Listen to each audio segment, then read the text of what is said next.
Sa ngayon may mga movement na ano, merong September 21, sigurado meron diyang movement ang ilang pong grupo. May mga protesta tayo. Meron ng mga nagkukusa, no? Bagamat baka daw ako tingin ko baka sila pa ang unang makulong.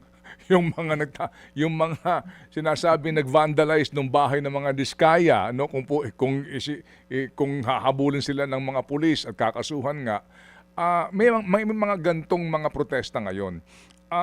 Ikaw bilang isang, again, political scientist, itong nangyayari sa Pilipinas, maaari na ba nating maihambing ito sa nangyayari sa Indonesia? Itong gantong itong init na ito o anong pagtingin sa mga Pilipino?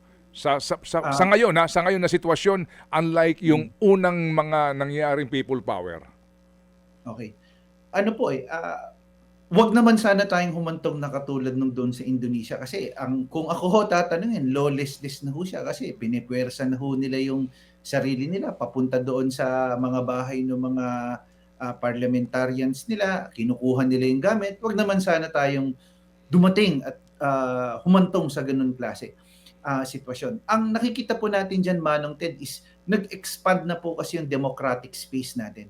Hindi natin pwedeng mahintulad before kasi before po talagang walang social media, walang digital space na tinatawag.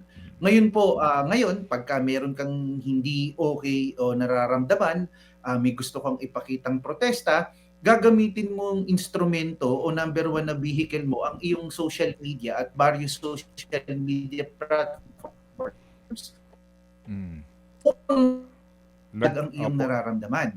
Maganda siya in a way kasi talagang nag-expand. Pero ang tanong, would it be enough? Sapat ba siya, Manong Ted, upang ma-engage at lalong ma-pressure yung atin pong mga opisyalis na yung ginagawa natin digitally ay may pressure on their part to make and institute the much needed reforms na tinatawag? Or mas tama pa rin din ba na katulad nung dati, old school na talagang nandun tayo sa kalye, nandun na ipinapahayag natin yung ating pagkadismaya, may movement, may fatigue factor na ba? So, ito, pwede nating sabihin na troubled yung ating demokrasya dito sa atin sa Pilipinas. Nararamdaman din natin, Manong Ted, yung pagod at saka yung pagiging passive ng ilan nating mga kababayan. Hindi dahil walang pakialam, pero instead of baka makialam o lumahok dahil civil duty nila ito, itrabaho na lang nila kasi sa hirap ng buhay ngayon. Sa dami ng pagsubok ngayon sa buhay, mas mabuti pang ipagtrabaho na lang nila kaysa lumahok dito. So, again, it's a combination of all factors, Manong Ted. Mga kapatid, brothers and sisters, saan ka pa? Dito na tayo sa totoo.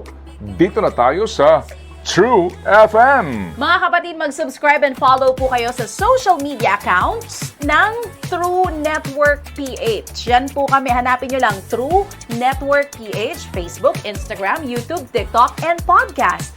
Mapa Apple or Spotify man yan, mahahanap nyo kami. Lahat ng mga napapanood at napapakinggan nyo po sa programa, nasa social media accounts namin yan. So, paano mga kapatid? See you sa social media!